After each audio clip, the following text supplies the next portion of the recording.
Olá, pessoal, boa tarde, tudo bem? Hoje nós vamos para o nosso segundo vídeo. A coisa hoje vai ser um pouco mais matemática, mas eu creio que a gente vai chegar a um resultado muito, muito legal e explicar melhor essa questão da relatividade, tempo próprio, tempo não próprio, e tudo isso vai ficar muito mais interessante para a gente poder entender, tá ok? Então, vamos lá para a nossa aula. Eu vou tirar o vídeo. Como a gente tem feito normalmente, né? A gente tira o vídeo e fica só com o som. Aí a gente vai colocar aqui o nosso quadro branco para explicar aquilo que a gente vai explicar. Então, na aula passada, no vídeo passado,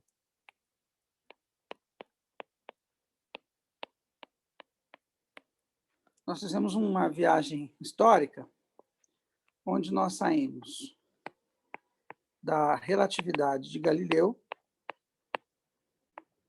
Não existe diferença entre repouso e movimento retilíneo uniforme. Aí nós fomos, por causa da descoberta ou da demonstração de que a luz se comportava como uma onda, nós fomos para o éter.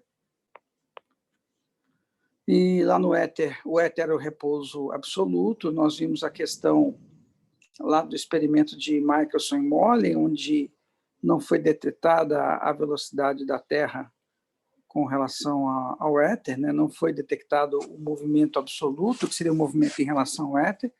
A conclusão é de que, aparentemente, a luz se propagava com a mesma velocidade em todas as direções, e culminando no final do século XIX com o experimento de Michelson e Morley.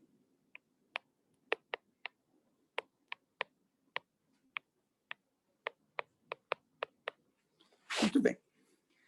O experimento de Michelson e Morley, ele deu um problema sério, porque ele determinou que não estava sendo possível determinar, né? Ele verificou experimentalmente que não estava sendo possível determinar a velocidade absoluta da luz com relação, ou melhor, o movimento da Terra absoluta com relação a ela. Como aquela geração de cientistas era uma geração de cientistas muito ligada no éter, então cientistas importantes como Lorentz estabeleceu um conjunto de transformações.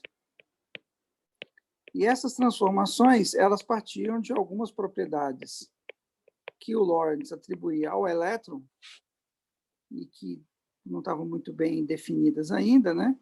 De que talvez um braço se comprimisse na direção do movimento. Isso justificaria o porquê que a luz que saía do laser viajava aqui, refletia aqui.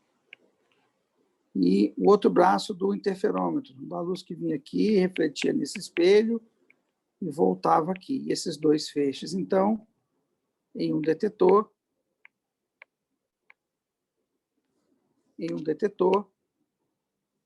esses dois feixes se combinariam. Deixa eu fazer o desenho direitinho aqui. Então, eu teria esses dois feixes em um detetor. Eu teria aquela figura de interferência. Então, supondo que a Terra estava se movimentando aqui, e essa velocidade fosse a velocidade da Terra com relação ao éter, então o Lorentz acreditava que houvesse uma contração desse braço aqui, de um comprimento L para um comprimento L'. Mas o Lorentz, em momento nenhum, ele abriu mão do éter. Como o Poincaré falou na virada do século XIX para o século XX, talvez fosse necessário ouvir uma nova dinâmica. Só que ele não foi capaz de dar o passo adiante, né? Porque ele era um homem tipicamente do século XIX. Mas em 1905, um jovem cientista que trabalhava em Zurique, trabalhava em Berna, no Zurique. Ele estudou em Zurique. Ele trabalhava em Berna, no escritório de patentes. Inclusive, quem for a Berna eu aconselho a visitar a casa do Einstein, um lugar muito interessante de se visitar. Ele propôs uma teoria nova baseada em 2 postulados. Então, quais seriam os postulados da relatividade restrita? Por que restrita, né? Porque a relatividade restrita, ou relatividade especial, ela lida com movimento retilíneo uniforme tão somente. Ela não lida com movimentos acelerados, etc. Ele propôs 2 coisas. E essas 2 coisas, elas são, principalmente uma delas, duras de aceitar. O primeiro postulado é o seguinte: as leis da física, não somente mecânica, são invariantes para qualquer referencial inercial. Bom, a gente precisa entender o que é um referencial inercial, né? Que é uma coisa que o pessoal fala, e muitas vezes a gente não entende o que significa isso. Então, olha só, um referencial é dito inercial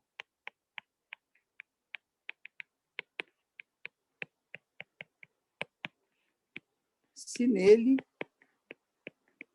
não age ou não agem forças fictícias. Então, vamos supor que você está dentro de um carro.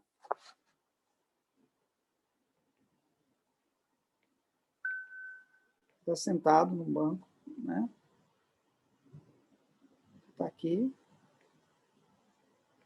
Isso aqui está com uma certa velocidade. De repente, esse carro para, porque você desacelerou. O que você sente nesse trajeto até a parada do carro? Você sente uma força agindo para frente em você.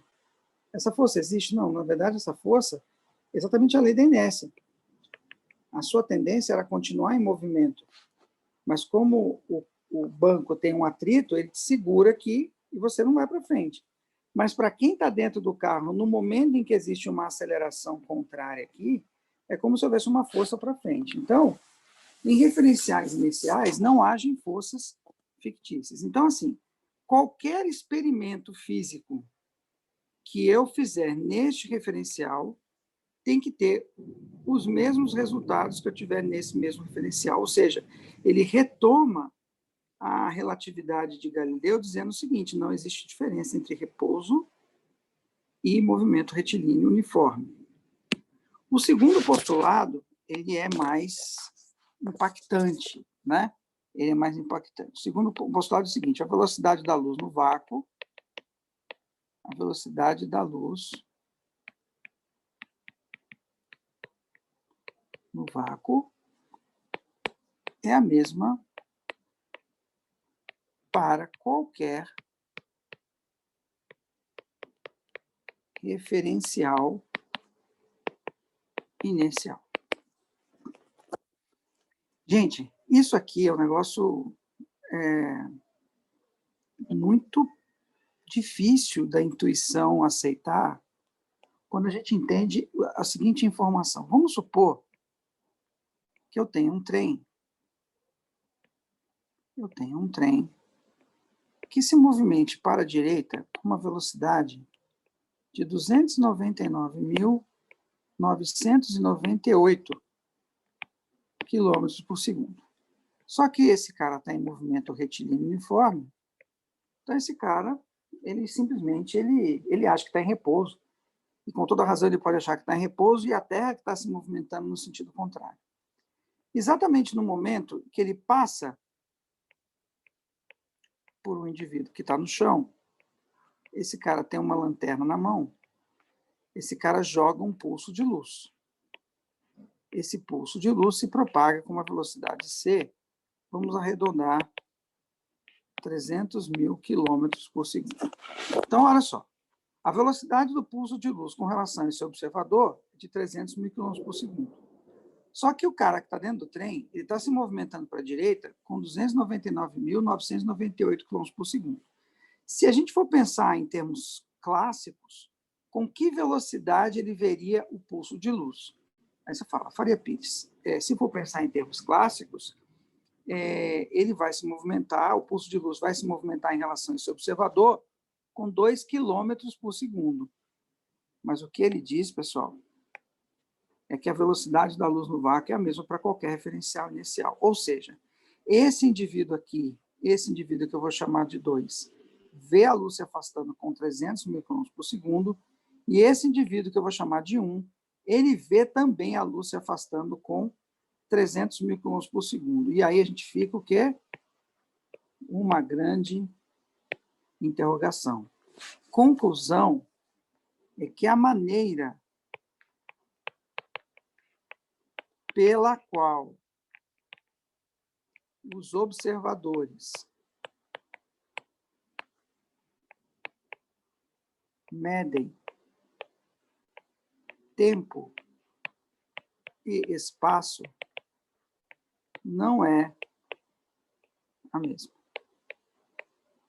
Então, aquela ideia de que o tempo é absoluto para os dois referenciais e que o espaço, a medida de espaço é absoluta para os dois referenciais, essa ideia ela vai por terra com esse segundo postulado da teoria da relatividade de Einstein. É lógico que um postulado na matemática, muitas vezes ele é aceito e as pessoas aceitam e em cima daquilo constroem uma teoria matemática. Só que postulado em física, ele tem que ter embasamento, ele tem que ter embasamento físico pesado, baseado em experiência, né? Então, assim, eu afirmo que a velocidade da luz é a mesma para qualquer referencial inicial no vácuo, eu tenho que ir no laboratório, eu tenho que provar. Todas as experiências que foram feitas até hoje em dia comprovam que isso está correto, né? O próprio experimento do Michelson e do Morley mostra para a gente que a luz aparentemente se propaga com a mesma velocidade em todas as direções. Bom, em cima desses dois postulados, nós vamos começar a construir algumas coisas, né? A primeira coisa que eu preciso discutir com vocês é a questão de tempo próprio e comprimento próprio.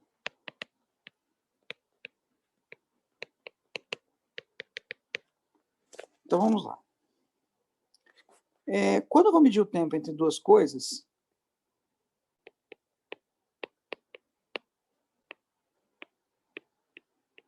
eu vou medir o intervalo de tempo entre dois acontecimentos. E esses acontecimentos eu vou chamar de evento, ok? Então, o intervalo de tempo entre dois eventos é dito próprio. Em que situação? Ele é dito próprio se o evento inicial, ou melhor, o evento inicial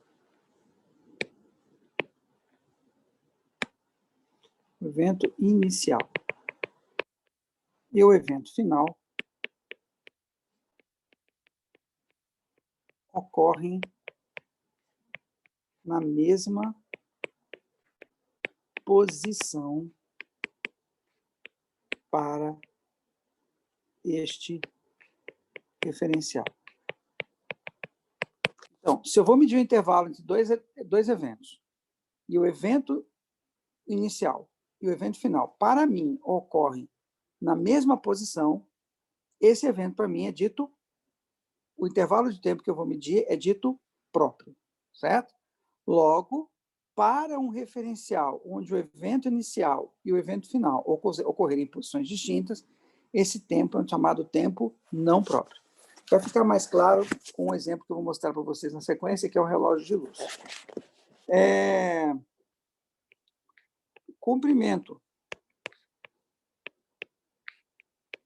é dito próprio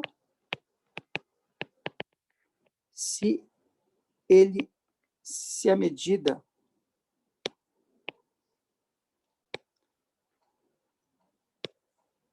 se o objeto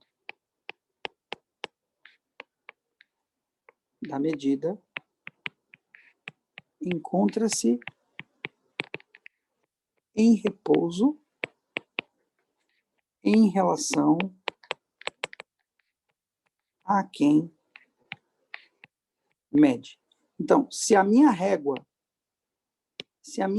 está em repouso e mede alguma coisa em repouso, a medida de comprimento realizada por mim é dita uma medida própria. Agora, se eu estou medindo alguma coisa que está em movimento em relação a mim, essa medida é uma medida não própria, ok? Então, vamos ter sempre isso aqui, ó. Tempo próprio e comprimento próprio são as medidas realizadas. No caso do tempo próprio, é o intervalo de tempo entre dois eventos, medido por um observador, onde o evento inicial e o evento final ocorrem na mesma posição.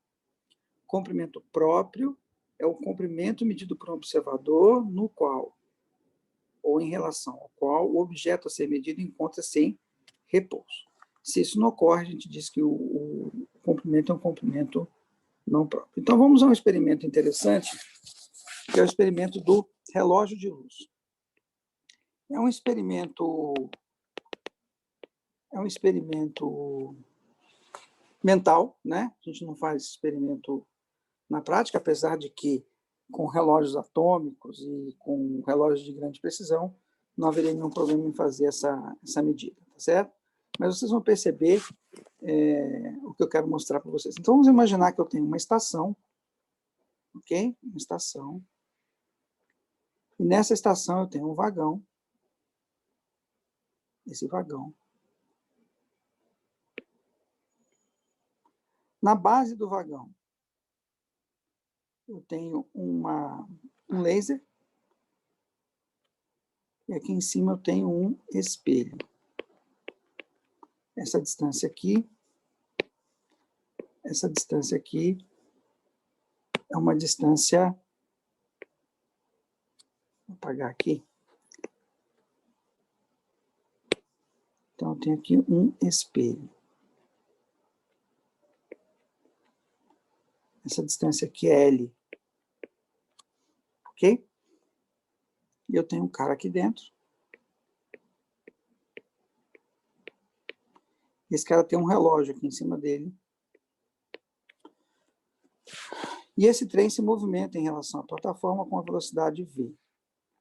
E aqui do lado de fora, eu tenho um observador. Vou colocar o relógio dele aqui, ó. E aqui fora eu tenho um observador que também vai medir aquilo que eu vou mostrar para vocês. Bom, então, o que vai acontecer aqui? Vai sair um feixe de luz. Esse feixe de luz está aqui. E esse cara vai medir o tempo que demora para esse feixe de luz subir e descer. Então, observe o seguinte. Não vamos pensar no movimento V, porque para esse cara que está aqui dentro, esse tudo aqui está parado. Então, evento 1, saída do laser aqui da base.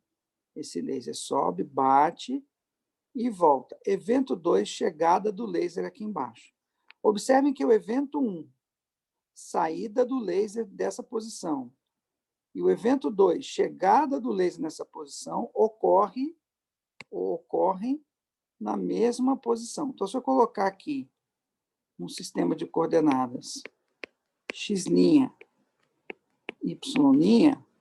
o tempo que esse cara mede, ΔT, então eu vou fazer o seguinte, para ficar mais pedagógico. Eu vou tirar esse linha daqui,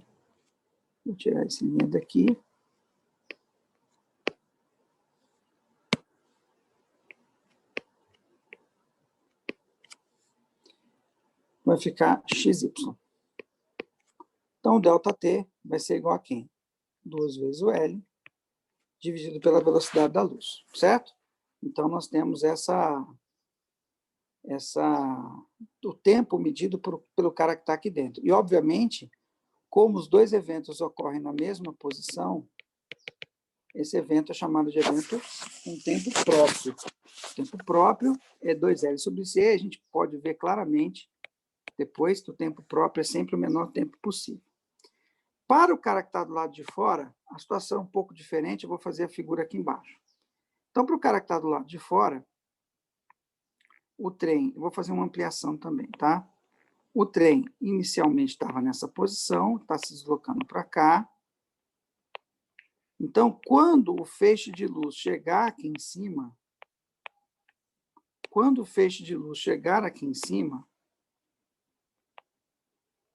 o trem não vai estar mais nessa posição, ele vai ter andado aqui.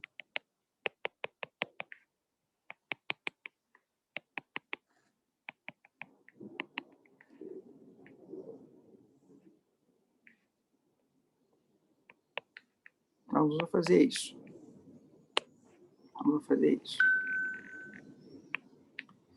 E quando voltar aqui para baixo, o trem vai estar aqui.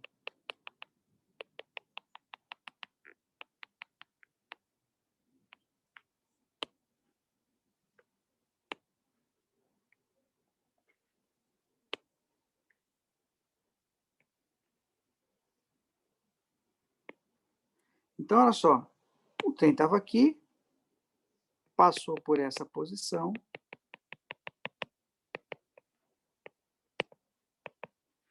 e depois ele está aqui. Então, a trajetória para o cara que está do lado de fora foi isso aqui, ó.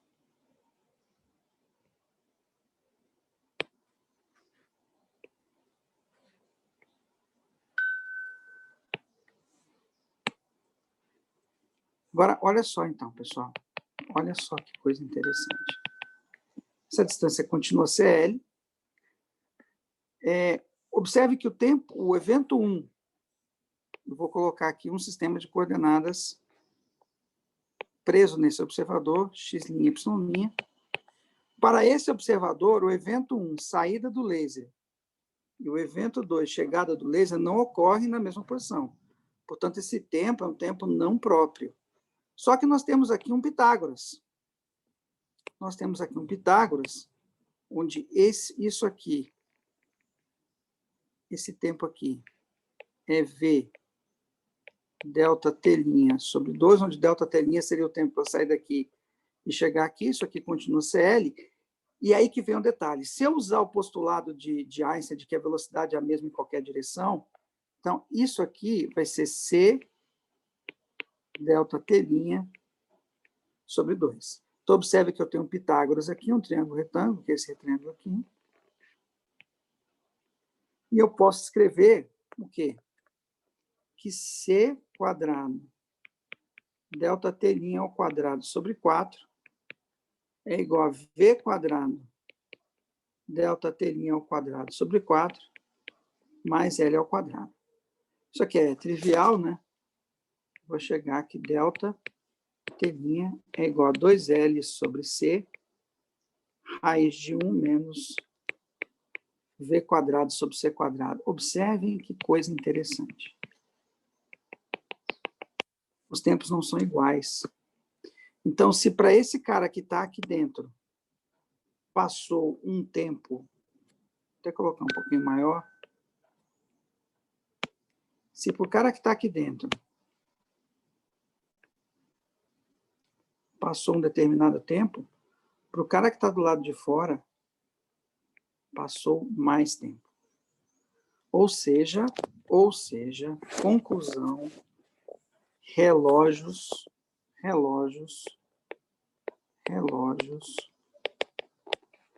em movimento se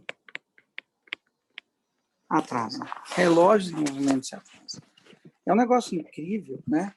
Que o tempo dentro e o tempo fora, eles não serão os mesmos, né? Eles não serão os mesmos. E é uma conclusão da relatividade que é uma conclusão que já foi comprovada experimentalmente com um experimento muito bacana, que é o decaimento dos muons.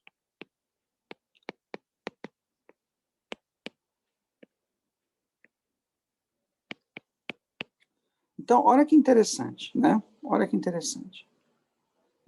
Imagina que eu tenho aqui um morro, um monte, e aqui eu tenho uma base. Então, eu tenho aqui um detetor um detetor que eu vou chamar de 2, e aqui em cima eu tenho um detetor que eu vou chamar de 1. Lá na alta atmosfera, vamos colocar aqui uma distância de, sei lá, 15 quilômetros, são produzidas partículas, e essas partículas são chamadas de muons. Eu não vou discorrer aqui sobre isso, mas o que é importante dizer é o seguinte, ó, essa partícula ela tem uma meia-vida de 2 microsegundos aproximadamente. Então, vamos supor que aqui eu tenho uma altura de 1.200 metros, certo? Essas partículas elas são geradas a uma velocidade muito próxima à velocidade da luz. Então, vamos fazer as continhas. 1.200 metros. Então, vamos supor que aqui, nesse detetor, cheguem N muons. Uma contagem qualquer de muons. 5.000 muons, 6.000 muons. Vamos colocar o número inteiro, 10.000 muons. Então, vamos supor que aqui chegam 10.000 muons por segundo. Só dando um número. Se esse detetor 1 está a uma altura D2 de 1.200 metros, qual é o tempo que a luz demoraria? Qual o tempo que a luz demoraria para sair dessa posição e chegar nessa aqui? Então, o tempo seria 1,2 10 a terceira, dividido por 3, 10 elevado à oitava. Isso daria, então, 4 microsegundos. 4 vezes 10 a menos 6 segundos. Em 4 microsegundos, dado que o tempo de meia-vida é 2 10 a menos 6 segundos, o que deveria acontecer? A população deveria cair 4 vezes. Então, a quantidade de muons por segundo aqui deveria ser 2.500 muons por segundo. Só que isso aqui não ocorre. Chega muito mais do que 2 10 a menos 6, muito mais do que 2.500 muons por segundo. A quantidade que cai não é tão grande assim. E a pergunta é por quê? A resposta pode ser entendida à luz da relatividade restrita, né? Ou seja, se o tempo de meia-vida é 2 10 a menos 6 segundos, 2 10 a menos 6 segundos para o muon a uma velocidade de, sei lá, 0,98 C, equivale a um tempo 2 10 a menos 6 segundos, que é o tempo de meia-vida do muon, equivale a um tempo diferente para quem está aqui fora. Seria um tempo maior do que 2 10 a menos 6 segundos. Né? Então, explicando melhor, com contas, né? Se nós pegarmos essa velocidade 0,98 C e fizermos a conta para quem está do lado de fora, para quem está do lado de fora, 4 10 a menos 6, que seria o tempo que nós temos aqui, 4 10 a menos 6, dividido por 1 menos 0,98 ao quadrado, deixa eu fazer a conta aqui rapidinho para a gente. Então, eu tenho 0,4 microsegundos dividido pela raiz quadrada de 1 menos 0,98 elevado ao quadrado.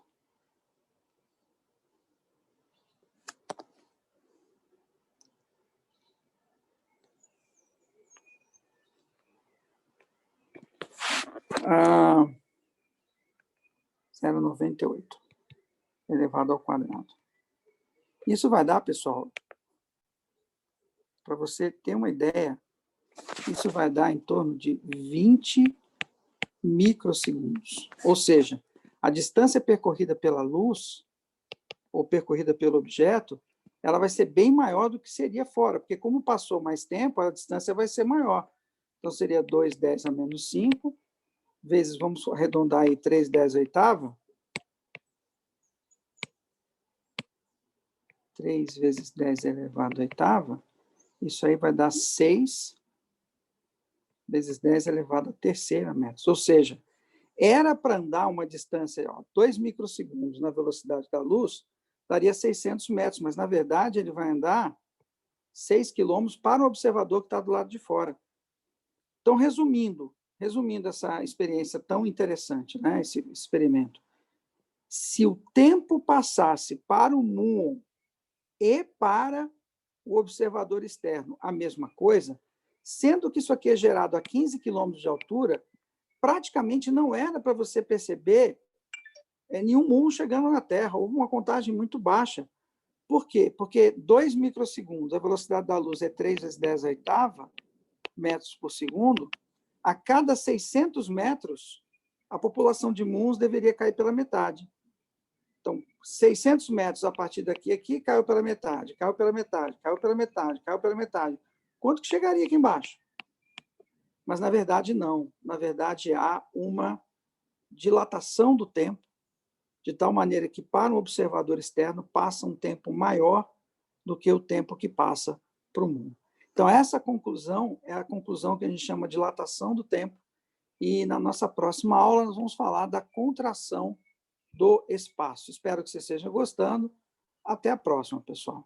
Um grande abraço.